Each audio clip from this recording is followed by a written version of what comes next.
first told about Michael Hines, Tim O'Mara back at Notre Dame just said that he was sui generis, was his way of having described Michael. Michael did teach at Notre Dame for some time. He is a theologian, a priest, one-time seminary dean, and has worked a great deal with his brother Kenneth Hines, a Franciscan priest. They have a fine book called The Fullness of Faith on Public Theology, and it's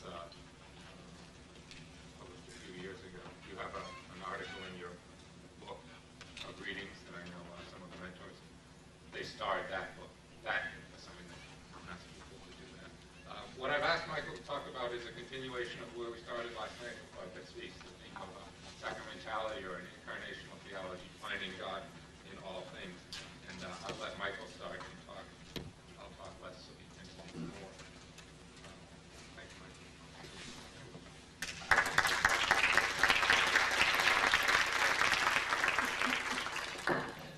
Well, thank you. It's a great pleasure to be here.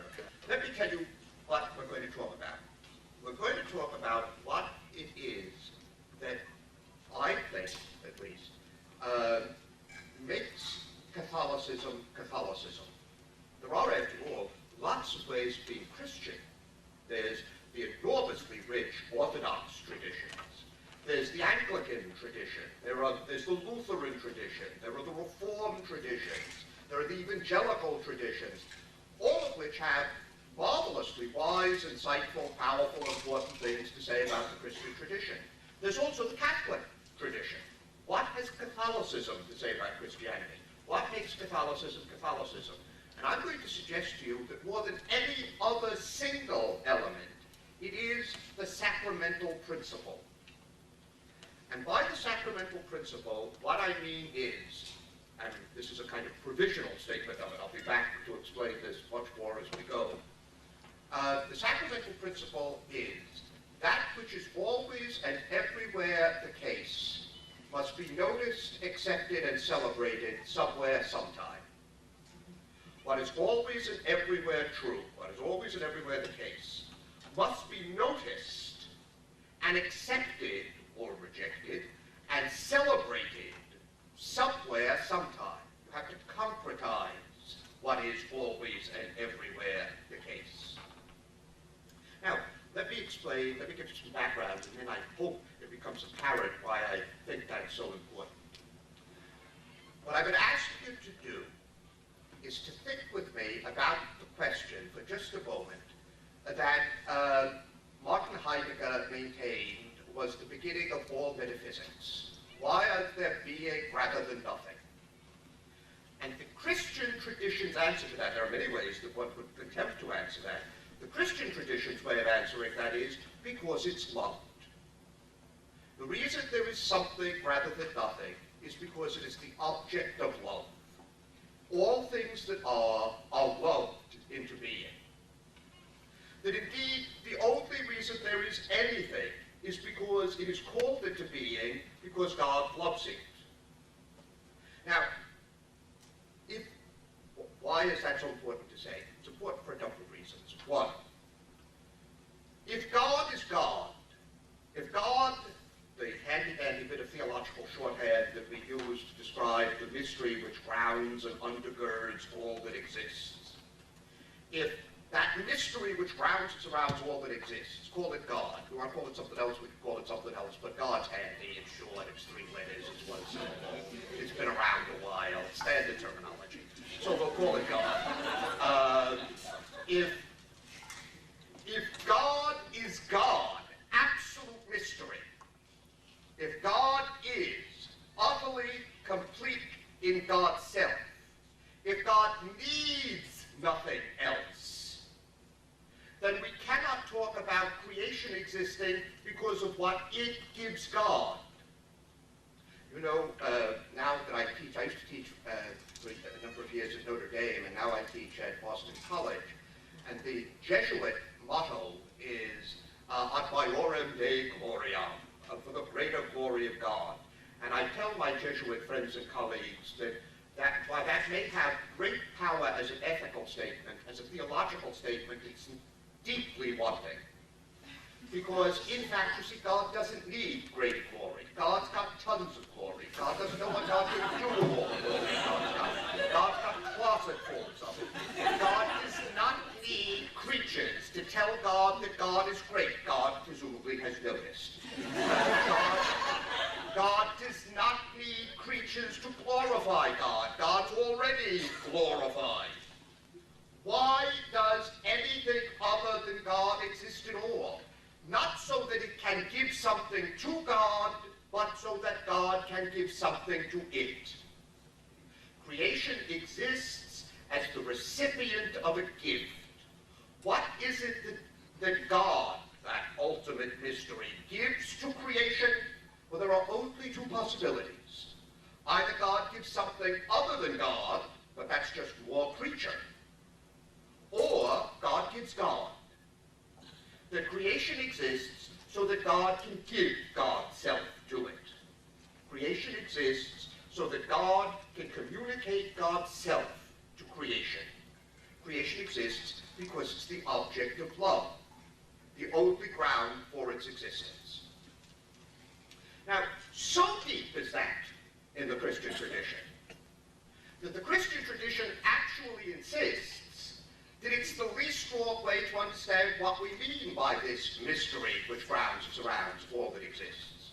I like to tell my starting students in theology that theology is always done, any theological tradition, certainly the Christian theological tradition, is always done between two, as it were, signposts, two poles. One pole is probably best summed up, most famously summed up by Ludwig Wittgenstein. Of course, is one of the names to conjure with in the history of philosophy in the 20th century. Wittgenstein ends the last proposition of Wittgenstein, the only book published by Wittgenstein during his lifetime, the Tractatus Logico-Philosophicus. You probably have seen the film. The last proposition, arguably the most often quoted single sentence in 20th century philosophy, is of that about which we can say nothing, let us be silent. In other words, if you don't know what you're talking about, shut up. Of that about which we can say nothing, let us be silent. That's enormously important religious counsel as well. That if God is sovereignly mystery, then let us not natter on about God like we know what we're talking about. That too often the problem with religious language and religious imagery is that we present it too confidently. We present it as if, you see, it's perfectly clear what we're talking about. Well, if it's perfectly clear, you're wrong. Because what we're dealing with is ultimate mystery. And whatever one does, one cannot lose the reality, the deep sense of that mystery which undergirds all that exists. You remember the first commandment of the Decalogue in both Exodus and in Deuteronomy is not to make any graven image of God. I am the Lord your God. You shall have no strange gods before me. You shall make no graven images of me. Well, that's actually an enormously important religious commandment. Because what it counsels against is the too easy idolatry of religious language. You see, we all make images of God. I've been talking about God now for a few moments. Not one of you, at least to my notice, has turned to the person next to you and said, have you spelled it? What's he talking about? What does the word mean? When I say the word God, something goes on in your head. However wonderful that is, however deep, rich, powerful, marvelous, however philosophically grounded, however metaphysically precise, however epistemologically accurate, however traditionally grounded, however scripturally sound, however magisterially orthodox, it's not God. That's the most important thing to know. That what you've got in your head when you say the word God is an image of God, and the first commandment is don't make images. So you have to be very cautious about not confusing what you think of when you hear the word God with God. That if Wittgenstein is right, the first thing we should know about trying to talk about God is it's a very dangerous business. The second commandment, of course, flows right from the first. You remember the second commandment is, you shall not take the name of the Lord your God in vain. Now, of course, we've done, at least within the Catholic tradition, but I think within the Christian tradition generally, we've done terrible things to that. We've belittled it into a sort of commandment against profanity. Don't use bad language. Now, if anybody asks you, I'm opposed to bad language. Anybody says, to what position did Hines take on profanity? He's against it. However, I assure you that Moses had more on his mind at Sinai than how colorfully the Israelites were swearing at the foot of the hill. I mean, it's not about profanity. It flows out of the first commandment. You see, it means quite exactly what it says. Do not take the name of God in vain. Don't go shattering on about God in vain. Don't go talking about God like you know what you're talking about. See, it's not a commandment against profanity, it's a warning against theology. It's a warning against preaching. Be very, very, very cautious about how you use the word God, because much more often than not, you're going to be using it in vain. If we're talking about mystery, don't natter on about mystery like you know what you're talking about. So, Wittgenstein's caution is immensely important. However, it has to be balanced by another pole. And that other pole I borrow from T.S. Eliot, talking about poetry, but I think I could use it without bending it very much at all to talk about religious language. Eliot says that there are some things about which we can say nothing, and before which we dare not keep silent. That there are some things about which we know in advance whatever we say will be inadequate. It can't be said right. But these issues are so important, so crucial, that you dare not say nothing. If I may use an image taken from a Woody Allen film. I'm a New Yorker by origin, Grand Glorious Diocese of Brooklyn. That's where I was ordained. And all New Yorkers have an immediate affinity with Woody Allen films. Elsewhere in the country, people think Woody Allen makes comedies. New Yorkers know that Woody Allen makes documentaries. Allen sets up a camera on the Upper West Side, films what's going on, the rest of the world thinks it's funny. The New Yorkers know his life. About 20, a little over 20 years ago now, one of his films, I think one of the most beautifully filmed of his movies, is a film called Manhattan. And in it, he plays a man who is deeply in love with a young woman, played in the film by Mariel Hemingway, who hasn't a clue that this man is romantically attracted to her at all. She just thinks of him as a really good friend. And she hasn't any clue at all that he is absolutely pining for her. And throughout the film, and he keeps trying to work his way up to have the nerve to tell her how he feels about her. And finally, about two-thirds of the way, three-quarters of the way into the film, in the midst of a conversation about something utterly remote from this, he simply can't stand it anymore, and he blurts out, "I love you," and instantly catches himself and says, "No, I don't. I love you. No, I love you." But he goes through about 12 different ways of saying exactly those same three words. Why?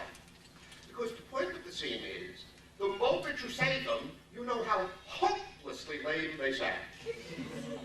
I mean, they are so cliche, they are so banal at this point. They've been so used and misused and overused in the English language that to say "I love you" doesn't begin to say what this man wants to say to that woman. Now, were Wittgenstein writing the script, Wittgenstein would have said, "End the film," at this point. You see, if you can't say it, shut up. If you don't know how it can be said correctly, don't say it. But Eliot, with great wisdom, knows there are some things that are so important you dare not keep silent. You know that you can't can't say I love you correctly, but you know you can't shut up. You have to try and say this some way. There is that which is so important that one cannot be silent about it. Well, you see, if we are talking about God, and remember, first and foremost, when we're talking about God, we're not talking about whether or not there is a great big fellow out there someplace, older, wiser, stronger than you and I are. And are we going to affirm his existence or not? That's not God, that's Zeus. And you baptize Zeus, but Zeus stays Zeus. That's not what we're talking about when we talk about God. First and foremost, when we talk about God, we are talking about the question, do you think there is meaning, purpose, and direction to your life? And do you think that you're not the one who decides it? That question, whether you answer it yes or no, is the question about God. Do you think there is meaning, purpose, and direction to your life, and that you are not the sole source of that meaning, purpose, and direction? That you discover meaning, you don't only create meaning for your life. How to answer that question is how to answer the God question. There is no way to simply say, well, that's an enormously difficult question. It's enormously tough to get a handle on it. There's no final, adequate, sufficient answer to the question. Therefore, I simply won't ask it. Well, you can't not ask that question, implicitly or explicitly. Ask and try to respond to the question, do you think there's meaning and purpose in your life? Do you think you are the creator solely of meaning and purpose in your life? You can't answer it finally, but it's too important not to try and answer it some way. That's where theology gets done. That's where all religious language gets carried on. Is there some way of talking about God that is less hopelessly inadequate than all other ways of talking about God? Well, the Christian tradition says yes, there is. There's a kind of fundamental metaphor for talking about God. Now, after all, I'm sure there are people whose expertise is English and literature, and specifically poetry here, and therefore I say this with a certain amount of hesitation. But it seems to me that what you do in religious language is what all of the greatest users of language, poets, do. When you read what can't be said perfectly, you pile up metaphors. Now, we do that all the time. I mean, think of someone like Shakespeare. My favorite example for this is Act 5, Scene 5 of Macbeth. Act 5, Scene 5 of Macbeth, everything's falling apart. The English are getting closer. The Scottish rebel things are getting closer. Macbeth's running around giving orders. There's a scream from off stage. Macbeth sends Seton, the steward, off to find out what that cry was. Seton comes back a minute later and says, "The Queen, my lord, is dead." And Shakespeare does what Shakespeare always does when he's confronted by a book at that moment. He tells you, well, we can't talk about it. Hamlet's "the rest is silence." Othello kills himself talking about something else. King Lear will dissolve into sound and rhythm. And what does Macbeth say? She should have died hereafter. There would have been time for such a word. There are no words for this. We can't talk about it. And then, of course, he does. And he launches into, you remember well, the great soliloquy, tomorrow and tomorrow and tomorrow. And then you get to that extraordinary moment where he says, life is. Now just keep in mind what the death of this woman means to that man. This is not only his wife. This is the only person who shares the guilt. This is the only other human being who knows all the horror. And she's gone. And he is now utterly alone. He's alone as few, if any, are ever alone. So now the loneliest human being in the world is going to tell you what life looks like. Life is, and what does he do? He piles up three metaphors. Life is a walking shadow. Now you got that? Walking shadow. Nothing. Absence of life. But think of animated nothingness. A walking shadow. You got that image? Keep that in mind. Come over to this angle with me. Life is also from another angle. A poor player who struts and frets his hour above the stage and then is heard no more. A bad actor, Shakespeare probably knew lots of them, gets out there and flops the lines and buffs it and bumps into the scenery and carried out. The audience just wants him to get off and get on with the play, and he gets off and you forget about him. Got that in mind? Come over to this angle. Look at it from this point of view. It's a tale told by an idiot full of sound and fury signifying nothing. I don't know about you. I'm sure you have experienced this as teachers, but believe me, anybody who's spent 20 minutes in ministry knows what it's like to be buttonholed and told a tale full of sound and fury by an idiot. This terrible thing, and I've been told it. You get all done, and you say, now what was that about? I haven't a clue what it is about. The tale full of sound and fury signified nothing. You got those three experiences? Draw out the lines. And where those three lines intersect, that's what life looks like to the lowliest human being who ever drew breath. But there's no way to say it. So you pile metaphor on metaphor on metaphor. Well, of course, it's not exactly what we do religiously. God is creator, God is judge, God is parent, God is spouse, God is shepherd, God is king, God is ruler, God is lawgiver, God is rock, God is general, God is leader in battle, God is savior, God is... we pile image on image on image on image on image, metaphor after metaphor after metaphor. Now, is there some foundational metaphor? It doesn't stop being a metaphor. It's not a definition. We're not going to say, this is what God is, and God is nothing but this. But we are going to say, this metaphor is so fundamental that all the other metaphors you use about God have to fit with it. Okay? Yes, there is. At least in the Christian tradition there is. I think in every tradition there is. But certainly in the Christian tradition. And the fundamental metaphor in the Christian tradition is all over the place in the New Testament, but it gets its clearest, sharpest, most succinct statement in one of the last documents of the New Testament collection, written, what we call the first letter of John, chapter 4, verse 8, verse 16, God is love. But a very peculiar kind of love, agape. It's not the Greek word eros, which is perfectly wonderful and great and splendid and marvelous, but it's not the word chosen. Eros is a love that seeks satisfaction from the person or thing loved. So it includes erotic love, it includes sexuality, but it also includes, in English, when we use a statement like, I loved that movie. I loved playing tennis yesterday. I loved doing this. I loved doing that. That's erotic love. In Greek, you find it, you know how weird the Greeks are.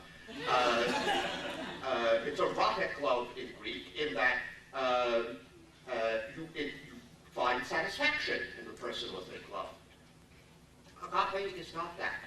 Agape is a love which is a pure gift of the lover to the beloved, to which satisfaction is irrelevant.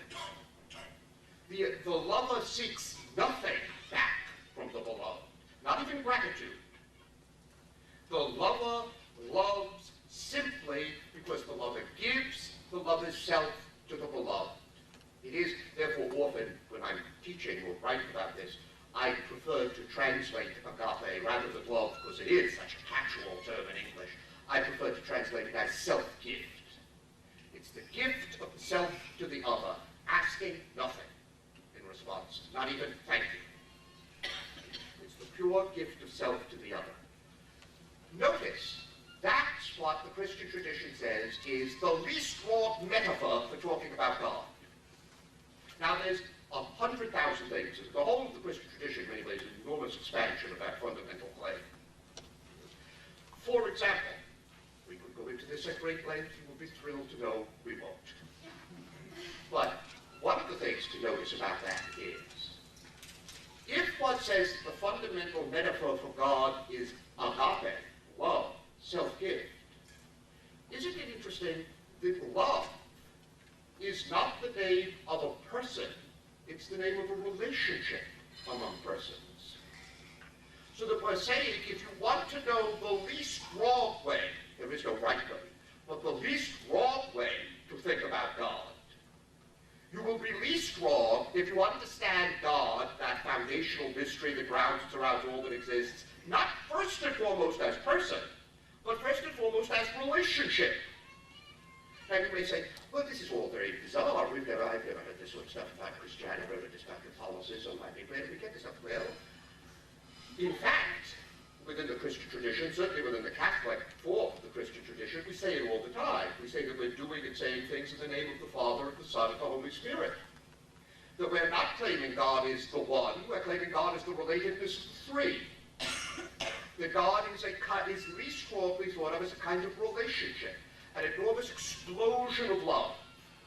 Augustine, when he writes De Trinitate, he says, look, we've got this language in the New Testament. It's right there at the end of Matthew's Gospel. Go out and baptize all nations in the name of the Father, Son, and Holy Spirit. That's fine. Father, Son, Spirit, nice, wonderful, scripturally sounds right there in the Bible. Isn't that wonderful?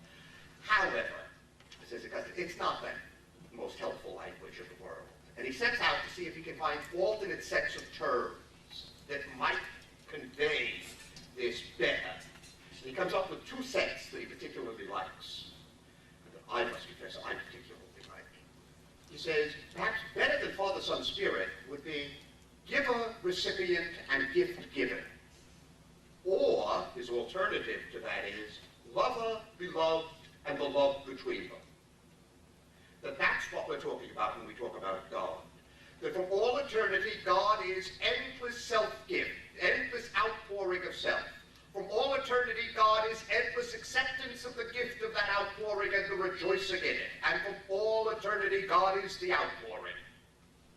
God is the lover, the beloved, and the love between them. The giver, the recipient, and the gift given. That when we talk about God, the mystery that grounds and surrounds all that exists, what we are talking about is an endless, eternal explosion of self-gift. That's what we're talking about.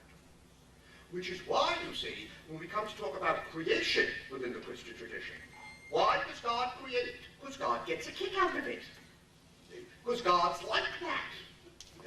Because it's just overflowing love. The reason anything exists, anything, please notice, not just anyone. I'm not just talking about you and me. I'm talking about the chair you're sitting on. I'm talking about the pen you're holding. I'm talking about the leaves on the trees, your pet cat, your favorite rhododendron, the furthest supernova. I'm talking about everything that ever has, ever will, can exist.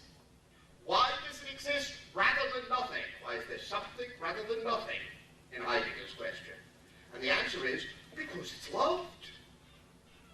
Now, what marks us, human beings, is that we are a point in that creation that can acknowledge and either accept or reject being loved. We can like it or disregard it. We can turn away from it or embrace it. We can recognize the fact of it. The podium can't. But the podium is every bit as much loved as I am. See, that's the other thing to notice, is that the whole thing is loved perfectly. It's all loved perfectly because, you see, if you're God, you can't do it less than perfectly. I mean, God is God, and therefore does everything like God. You know, that is to say, God does everything perfectly. God doesn't love a little bit and a little bit more tomorrow and a little bit less. God really loved you on Tuesday, but Wednesday, well, you weren't as good on Wednesday, so God loved you a little less. But Thursday morning you repented, God's nuts about you again Thursday afternoon. I mean, that's pure mythology. We're back to Zeus or Odin. God loves everything like God. That is to say, perfectly, completely, 100%. Not anything else can accept being loved 100%. But God loves 100%. The gift is given totally. So how much is the podium loved? Perfectly. How much is Heinz loved? Perfectly. What's the difference? Heinz knows it. And the podium doesn't. And sometimes Heinz accepts it. Now and again. It also means that I sometimes use this image when I'm preaching about this because it ruffles Catholic feathers, which of course is an excellent thing to do in the pulpit. Because after all, most homilies lull Catholic sensibilities, so now and again it's a good thing to ruffle them up. As I like to say, look, what we're saying is, if I dare put it this way, from God's point of view, if I dare say that for a moment, from God's point of view, there is no difference between the Blessed Mother and Satan. God loves them both perfectly. The difference is Mary's thrilled and Satan hates it. But that's on their side, not God's. There's nothing you can do to make God not love you. If there were, you would be more powerful than God. You could make God change. The fact is, you are absolutely, totally, 100% loved all the time. Everything is. Let me trot out a good classical source for that, namely Thomas Aquinas. You know, I mean, as a Catholic, whenever you speak theologically, throw in St. Thomas. It makes everybody feel good, you know. Oh, that's great. Now we know we get the real stuff. It's Thomas Aquinas. St. Thomas, in this shorter of the two Summae, St. Thomas says, you know, I forgot to put this on, or it's just gone off. I think it's Thomas Aquinas protesting. Thank you. Thomas wrote two Summae. The shorter of the two Summae is the Summa Contra Gentiles. In Book 4 of the Summa Contra Gentiles, Thomas asks a question. If God is everywhere, is God in hell? And Thomas's answer to the question is, yes, God is. And then, of course, with his typically ruthless logic, Thomas asks the next obvious question, and what is God doing there? And Thomas's answer is, God is in hell loving the damned. The damned may not love God, but the damned can't make God stop loving them. See, the opposite of being loved by God is not damnation. The opposite of being loved by God is not being. Not to be loved by God is not to be. Everything that is, to the extent that it is loved. Now, if that's true, if we buy that for perspective, just for argument's sake for a moment, there is a difficulty. And the difficulty is, and here you notice we start edging back toward the sacramental principle. If love is omnipresent, if love is all over the place, if everything is loved, and there is, by the way, I should point out, another bit of handy-dandy theological shorthand to this. What do you call the agape of God outside the Trinity? The agape of God calling all things into being. There's a handy-dandy bit of theological shorthand for it. It's called grace. That's what you mean by the word grace in Christian theology. It's the self-love, the self-giving of God outside the Trinity. Well, if that's true, then the whole thing is awash in grace. It's all grace, from top to bottom, start to stern, stem to stern. It's the whole thing is grace, complete, entire, total. It's all engraced all the time. But if that's true, then it may go unnoticed. Because what is omnipresent is more often than not unnoticed. For example, since I began speaking, all of you have been blinking. Now, unless this has been preternaturally boring, you haven't been counting your blinks.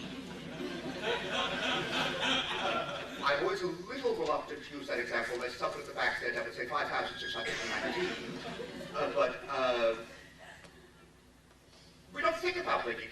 This particular example occurred to me a number of years ago because I got hit with a bout of Bell's palsy and everything on the left side of my face froze, and I couldn't blink. I had to, periodically throughout the day, hold this eyelid down and tape it down at night.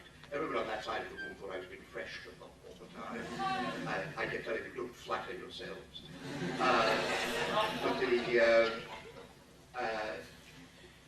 It also, by the way, was a terrible handicap because it meant that I could only speak with the right side of my mouth. And that's desperately damaging professional handicaps, as we know by definition. Theologians speak out of both sides of their mouths. So it's great harm can be done to your career by Bell's palsy if you're a theologian. Well, in any event, if you can't blink, you become very conscious of blinking. All of a sudden, it's a big issue, the fact that you can't blink.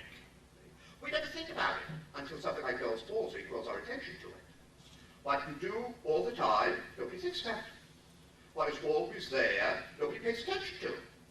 You never think about the oxygen in a room until the oxygen starts to go stale in the room.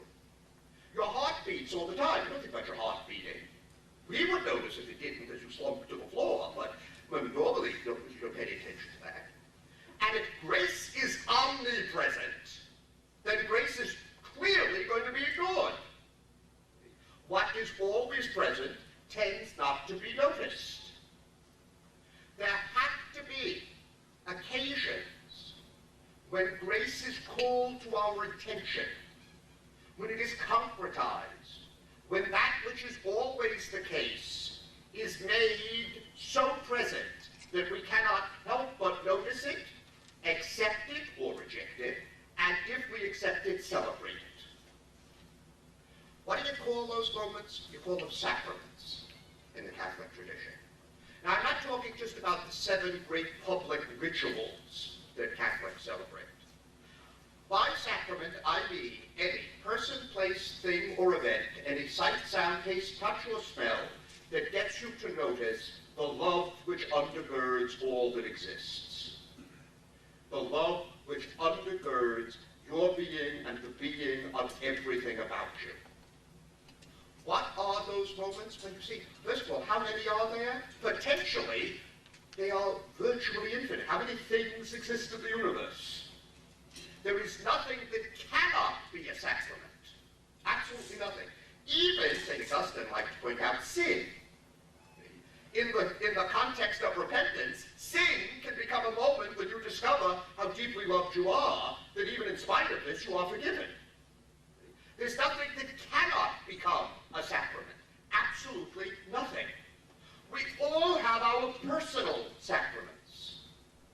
I would trust, all of those of you who are married, I would trust that one of the deepest, richest, most profound experiences of the fundamental love which undergirds being is your spouse.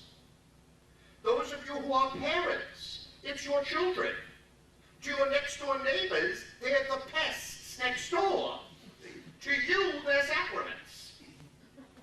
The fact is that we all have our own private, personal array of sacraments. They're absolutely necessary. Just to make an allusion to last evening, that's what's going on at the Bet's Feast.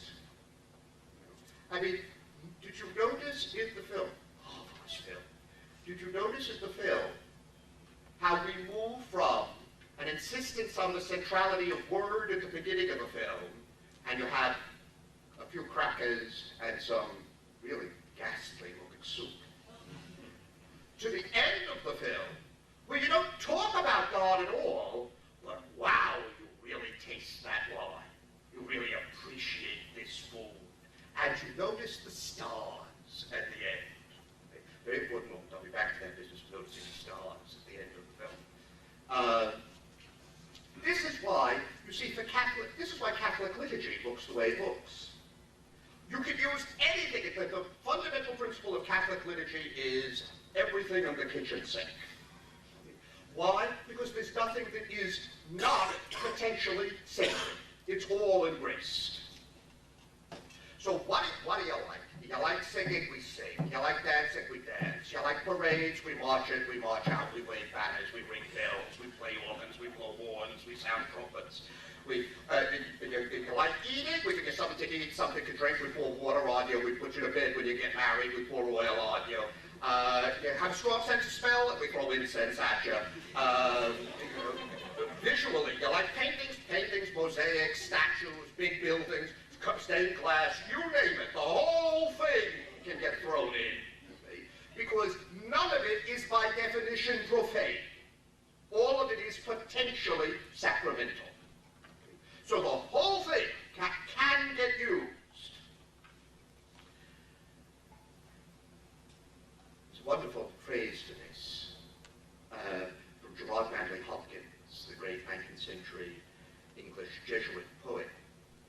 Hopkins, I'm sure you know this poem well because it's one of the most frequently anthologized of Hopkins' poems, is entitled Hurrah in Harvest. So he's saying hurrah in harvest. Hopkins, and the situation of the poem is that Hopkins is teaching at this point in a Jesuit boys' school in Wales. And it's harvest time, it's the fall. And so the summer's gone, the winter's not quite there yet, and Hopkins, presumably coming home from the school to the Jesuit residence, but many then walking along the road in Wales, is rather discouraged about the summer, the beauty of the summer is gone, he's got winter ahead of him, and if you've ever seen winter in Wales, and the fog lifts just enough to let you see the mud.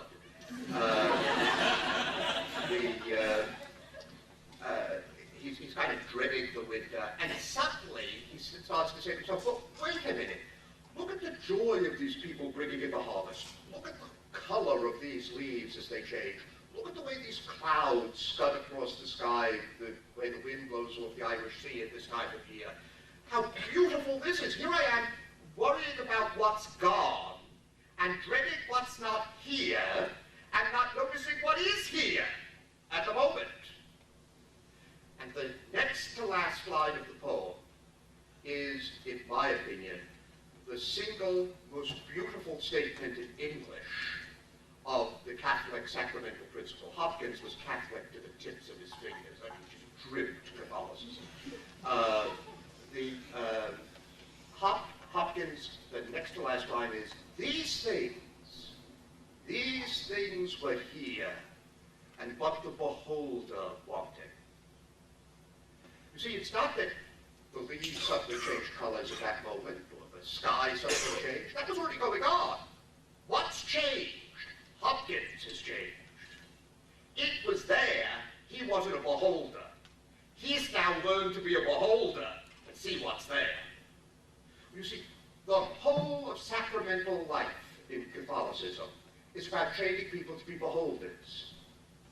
It's an enormous pedagogy, Catholic liturgy, in trying to get people to see what's there, to behold what's in front of them, in the conviction that if you really see and appreciate fully what's in front of you, whether you use the language or not, you will be encountering grace.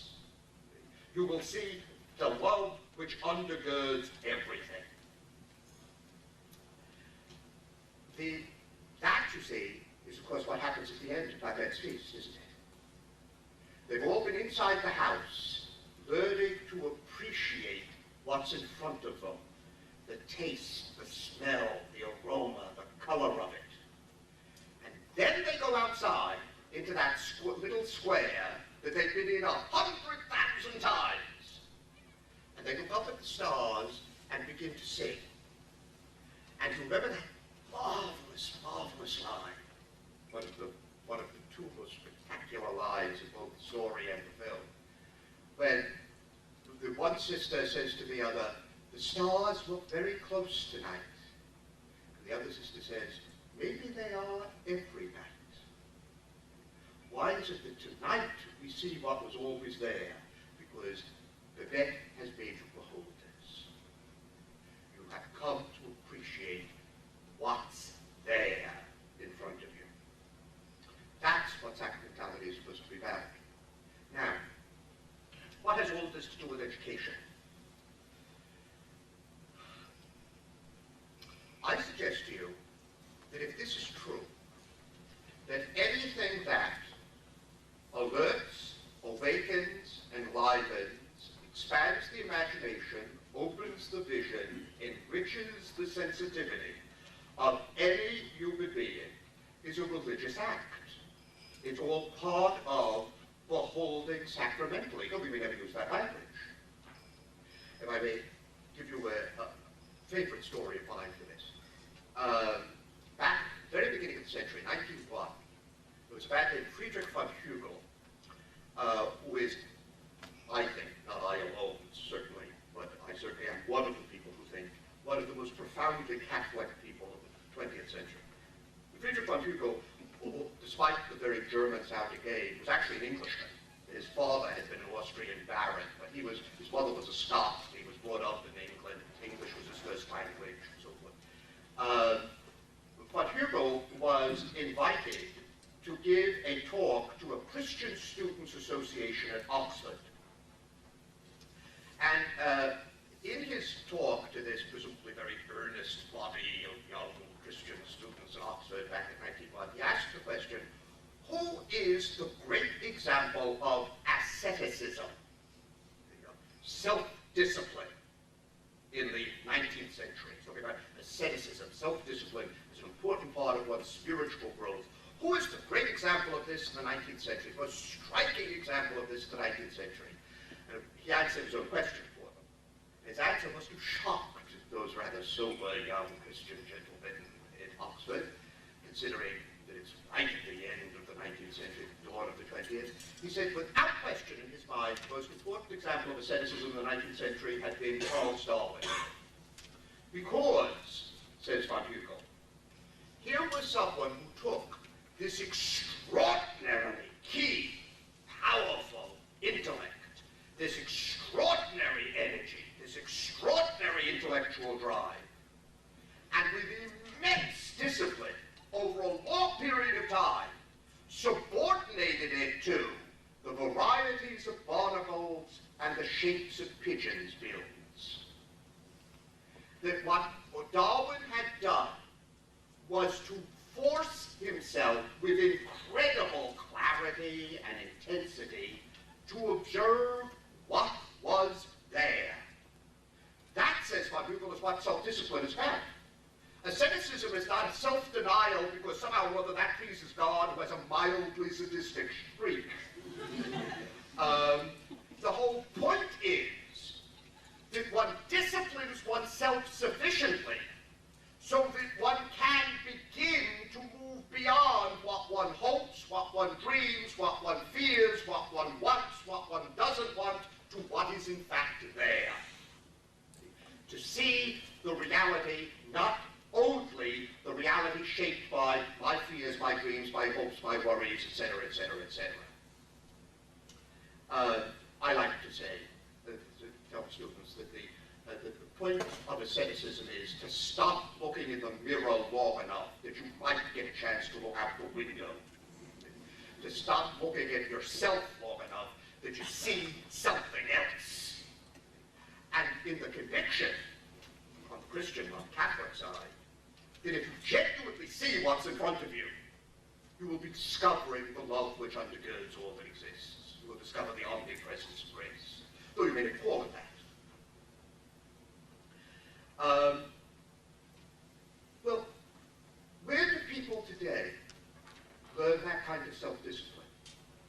Well, there are all sorts of ways life teaches us self-discipline. My God, marriage is a whopping good example. Parenthood is a fine example. Learning to pay the mortgage and pay off the credit cards are all wonderful examples of self-discipline, of coming to grips with what's there, not what you'd like to be there, or worry is there. But certainly, one of the ways is the sciences. This is why it seems to me there is a profoundly sacramental dimension to all of the sciences. Because they are all trainings in intellectual self-discipline. We even use that phrase, don't we? We call some of our fields disciplines. Well, we're not disciplining reality, we're disciplining us. That's who's getting disciplined in order to be able to enter into the field.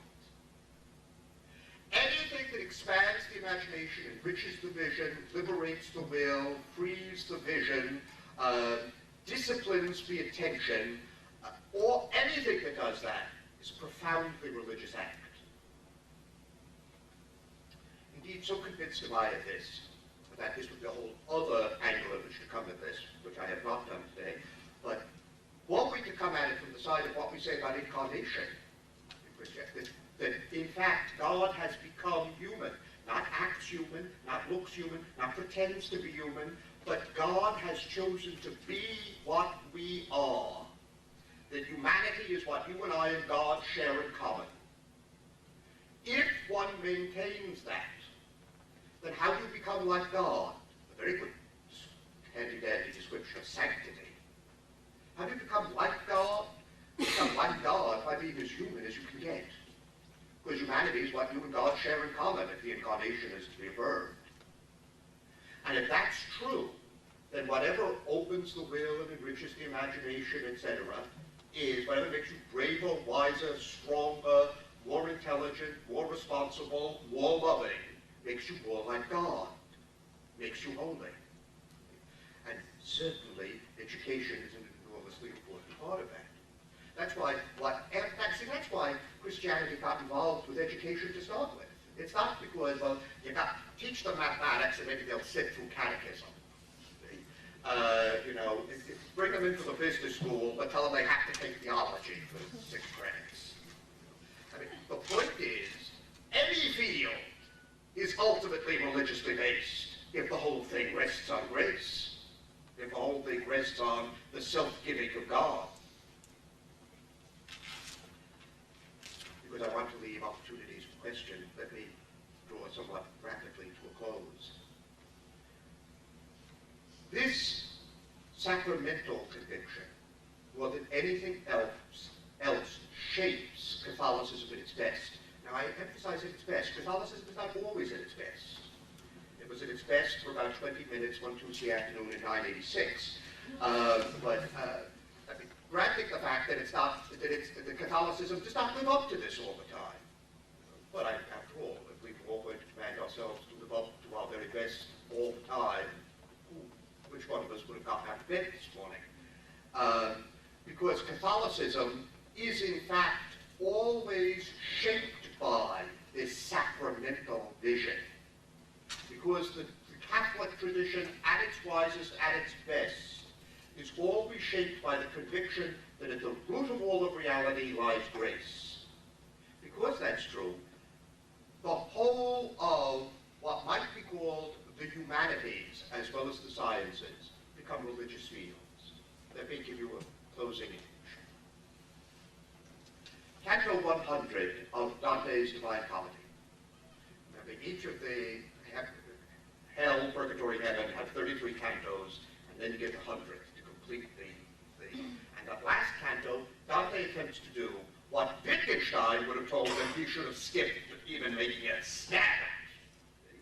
Namely, he tries to give you the vision of God. If you remember, in the 99th canto, in the Paradiso, finally, he has reached the upper limit, the highest circle of heaven.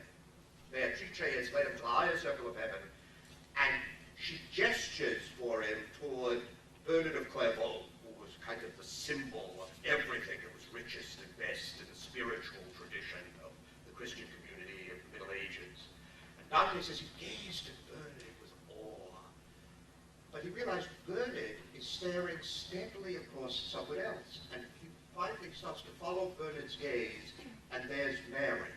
And he says, well, he's just overwhelmed, he's overcome by the vision of Mary, until he realizes Mary is staring steadily upward. He follows Mary's glance, and there is the vision of God.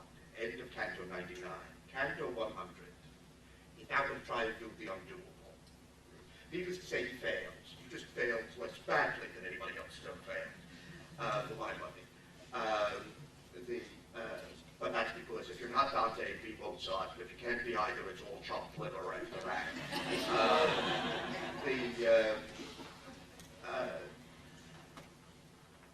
He says that there was a light that absolutely paralyzes his sight, blinds his sight.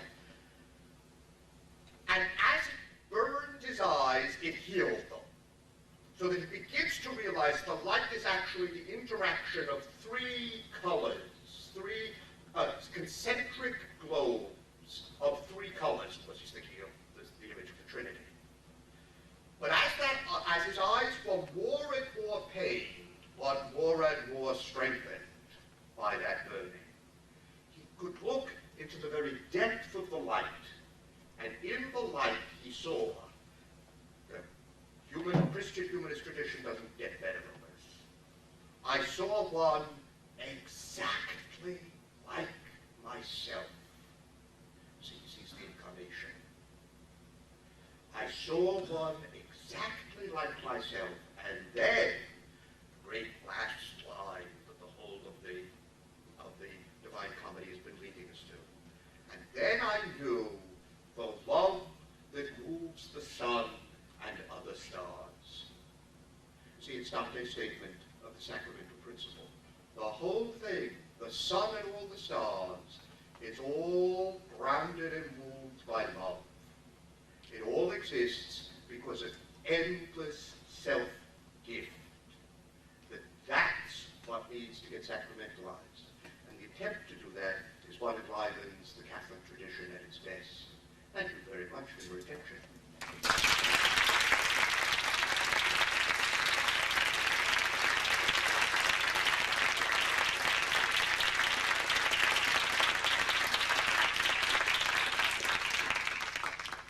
Well, let me just ask, I know what Tom does usually is to ask, are there any clarification questions first? So anything where you say, I don't know what you meant, and if you do know what I meant, please tell me afterwards. If it was unclear, if you want something clarified, let's get those questions taken care of first. And then any responses, comments, issues that you would like to raise, that I can comment on, I'd be delighted.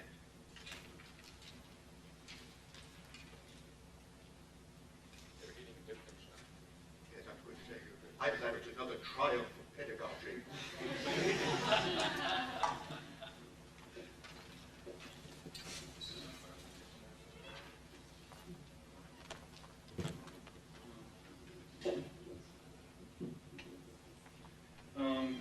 Yes, I don't know where to begin. I have so many notes here. I come from the Reformed tradition. I'll apologize for that up front. How would you handle, first of all, just a personal view. I always find it a bit problematic when we make God out to be such a complete and total mystery, because then I just simply have no idea what I'm believing in. What happens to reason? What happens to logos? It seems to me God, I mean, there's hesitation to think about God in a personal way. Creator, Savior. I mean, I think I can literally say that God is Creator and God is Savior. God almost becomes impersonal. It almost seems like we're moving very much in Eastern religious view, which, again, maybe that is ultimate reality, but it seems very different than perhaps the Christian tradition. And just two side notes. How would you handle the righteousness of God and how He hates sin? And would you subscribe to annihilationism? Is that the final place of, or the final state, if you will, of those who are somehow outside of the kingdom as you would understand the kingdom? I mean, it seems to me you subscribe to annihilationism. No, I don't. Okay, because, well, then what did you mean then, a point of clarification? Yes, good, and I certainly agree with you. It would look like that first. Right, because I mean, you said, if blood isn't returned, then non-meaning is the result, and I assume that's in the meaning pretty clear. Okay, I misunderstood there. I probably didn't make that more clear, but your question is an excellent one. You see, it's a question of, again, metaphorical language. You're quite right. If God did not reveal God's self in some way to us, then we have no way of knowing about God at all. Now, how does God reveal God's self to us? Preeminently, always in Logos, and the embodiment of Logos is Jesus of Nazareth in the Christian tradition. We'd all agree on that. But that Logos is not about all of creation. The whole of creation in some way, or the whole of creation exists because of the Word. It comes into being because of the Word. That's absolutely right. The problem is, how does one begin to grasp the Word? We do it only by way of metaphor. That the Word itself is what spurs us into thought. But our thinking is not simply an adequate mirror of what spurs us into thought. It's like encountering reality. I mean, there's all sorts of things we say about reality. They say things about reality all the time. But that does not mean we've adequately, fully, or in any, or even are capable of adequately or fully grasping the reality.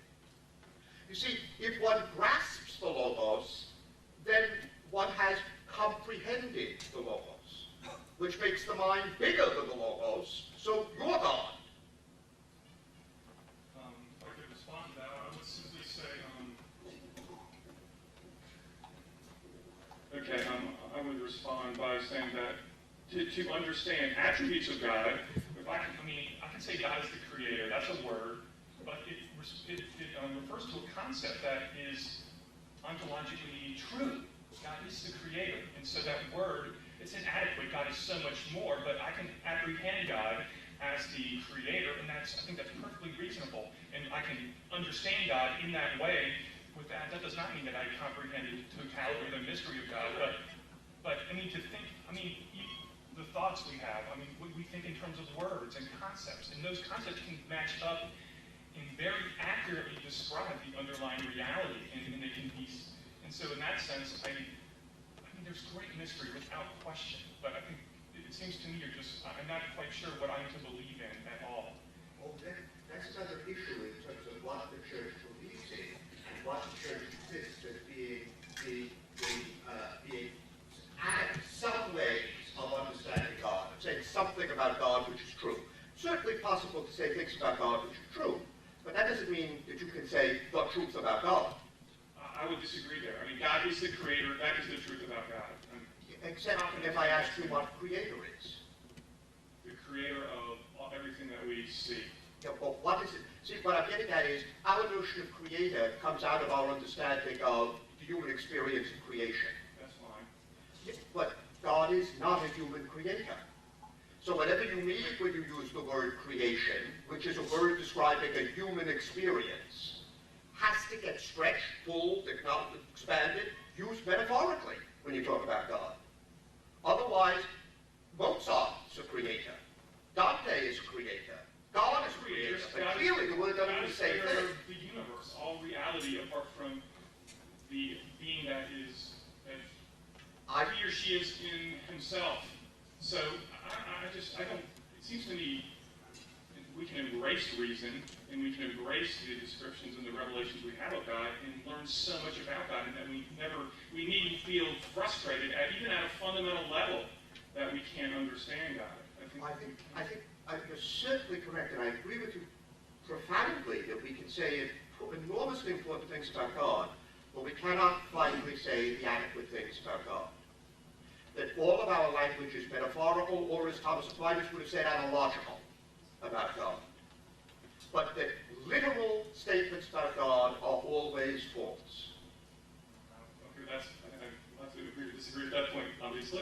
Thank you so much, man. But also, let me just mention your point about, that's all for you. Your point about annihilationism. No, it seems to me that it is perfectly possible that someone can refuse to be loved by God, refuse and deny the love of God forever.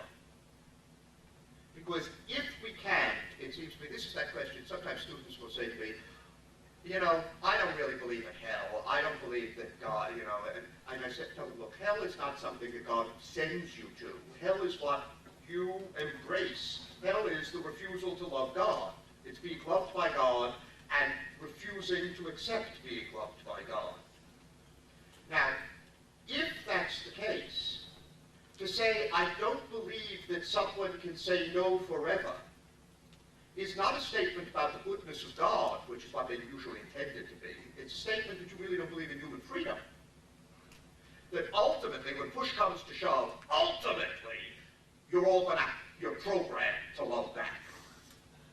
And it seems to me that that's false. It's possible to say no forever. That's not annihilation. That's hell. Yeah, I know you said in your previous statement about not returning to love, that's non-being, I think. What did you mean by that? But the point is, there is no such thing. So ultimately, so it's universalist position that ultimately... No, first of all, it's not that, I didn't say that not to love is not to be. I said not to accept being loved would not be not to be. See, if somebody, the person, not to be loved by God would be not to exist. Not to love God in response is hell. Your loving, your existence is not dependent on your loving. It's dependent on your being loved. And God, being God, does not change. So you are loved now and forever, and therefore you will exist. You may or may not love back. If you say no consistently forever, that's hell. That's not non-being, that's hell. So I get second chances. always have the opportunity to turn things around. But that I really don't know. Okay. You know, that I think we have to allow that to God. Please. Please wait for the microphone.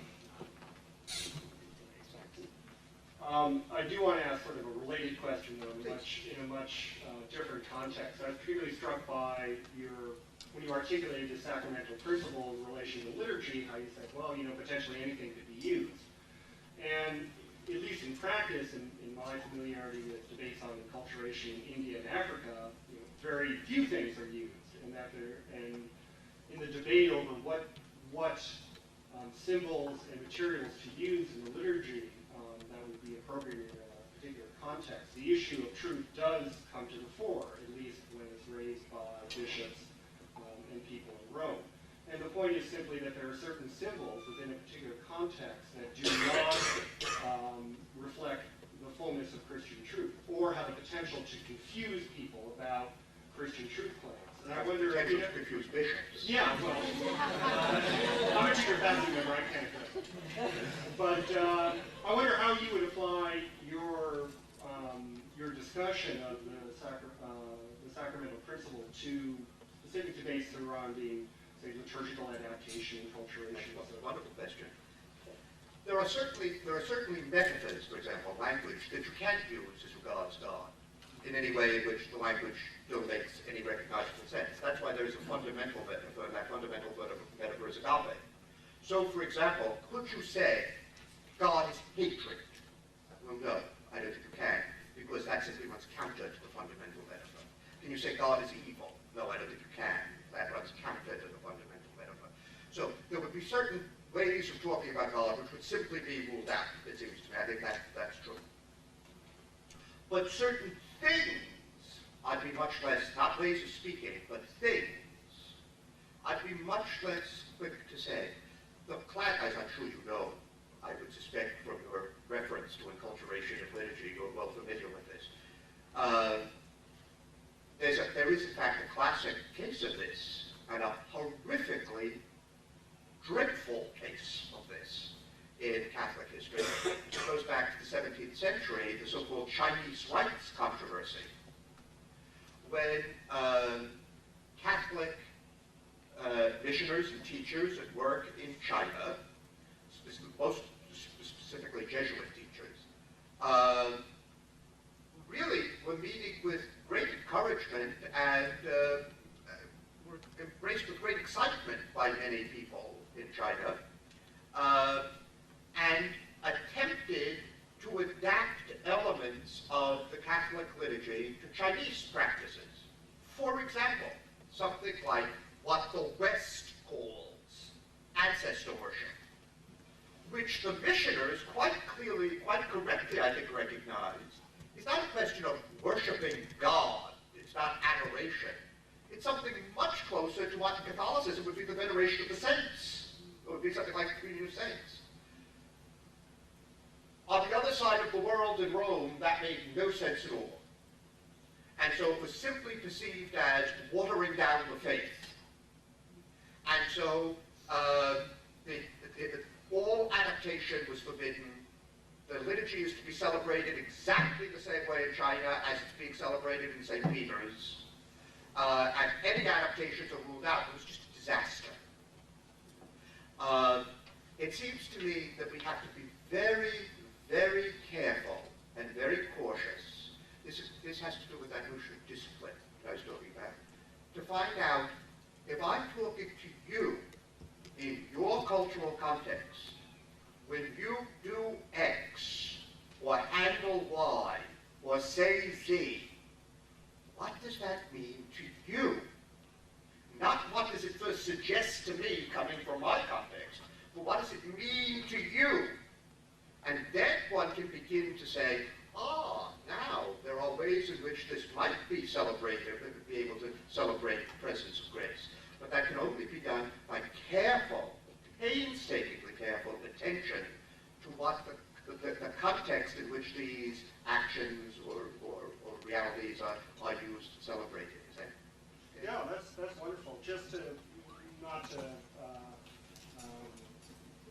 press the issue too much, but just to clarify the issue, say, for example, in India, if you wanted to have a picture of a particular Hindu saint or a particular Hindu god, would that cross the line then? I don't think so.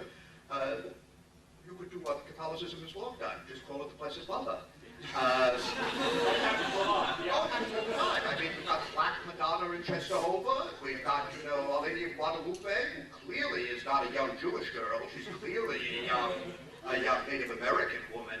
I mean, we've done that for centuries and centuries and centuries. I guess this is more of a clarification point now that I have reflected on this a bit. And this goes back to when you were defining asceticism. Yes. Where you talked about this, my recollections are dim already, my memory being what it is, as not looking at yourself long enough to notice other things, not looking in the mirror That's long right. enough to see out the window. Not just to cloud reality by one's own hopes, dreams, desires, fears, etc. Fine. Yeah, because I had been wondering how that definition then related to what you had said in the article we read today about the importance of self-knowledge. It seems that the two things, if they weren't defined adequately, could contradict each other. They certainly could. You're absolutely correct. However, one of the important things about self-knowledge is to find out where the self stops, and to know exactly where it is that I am projecting the self onto the external reality. That's exactly right. They can otherwise be very easily confused. Quite quick. I think there's something.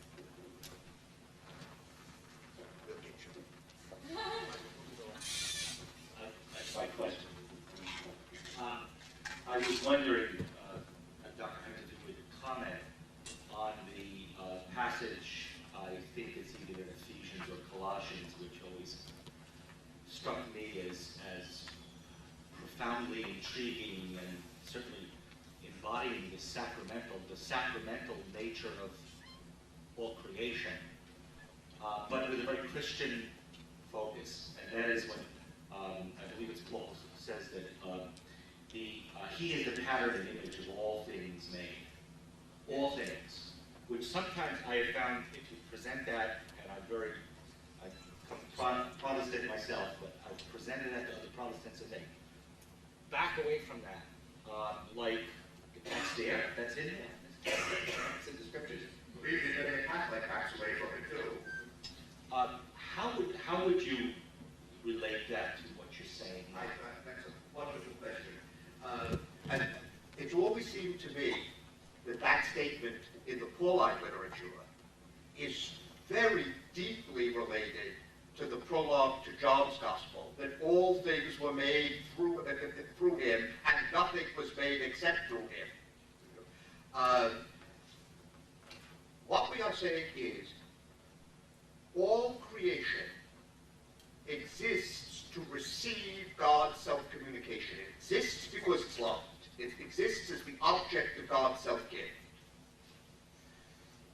Is there some point in creation which is so perfectly, so absolutely, so utterly, so foundationally open to and accepting of God's self-communication that that reality is the full embodiment of the gift as well as the full embodiment of receptivity to the gift? Yes, and what do we call that? We call that Christ. That Christ is the point in creation where the creature is everything the creature is supposed to be, namely, total recipient of God's self-gift, and receives that gift so utterly that God is that creature, not just a given to that creature. That's what we mean by incarnation, it seems to me. So, and therefore, it's a big question, but I'll say it as quickly as I can. It falls back on two questions, as I'm sure you know, two questions on how you place incarnation and redemption. It's often referred to as post-lapsarian and pre-lapsarian. Lapse there being referring to the fall. And this is certainly the way that we hear, for example, classic statement of this St. Anselm of Canterbury back at the end of the 11th century, has a profound effect on all of Catholic scholastic theology, has a profound effect on Reformation theology. It's the tradition that says, look, why is there an incarnation at all? Anselm's book was Cor Deus Homo, why a God-man? Why a God human being? And his answer is because it is necessary in order to redeem, to atone for original sin. Presumably, therefore, now Anselm doesn't ask this question, but presumably, no original sin, you don't need a God-man. There's an alternative. That's the post-lapsarian view. The incarnation comes into the divine plan after the fall.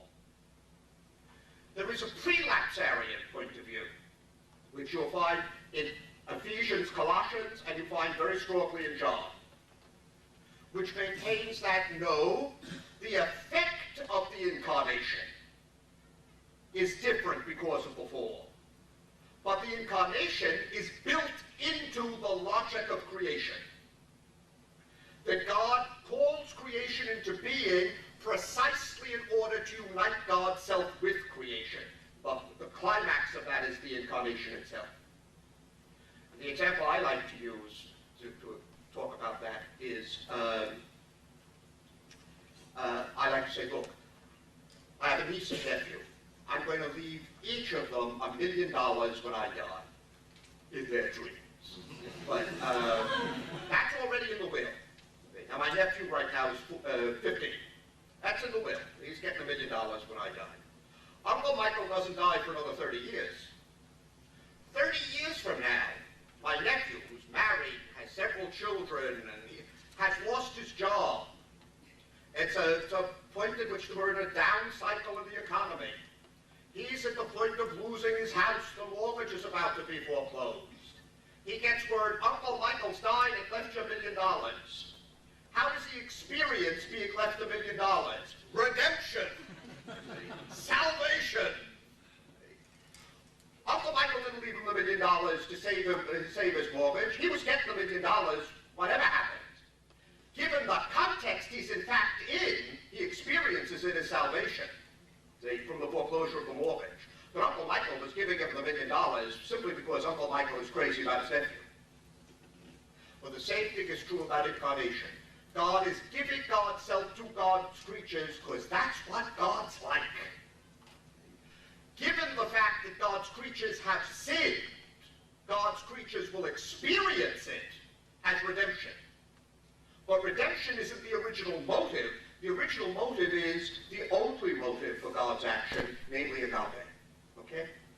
That helpful?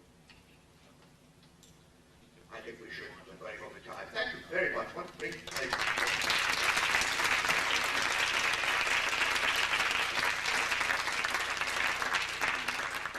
There'll be time in small groups, which are what come next, to sort of talk about what it means to bring that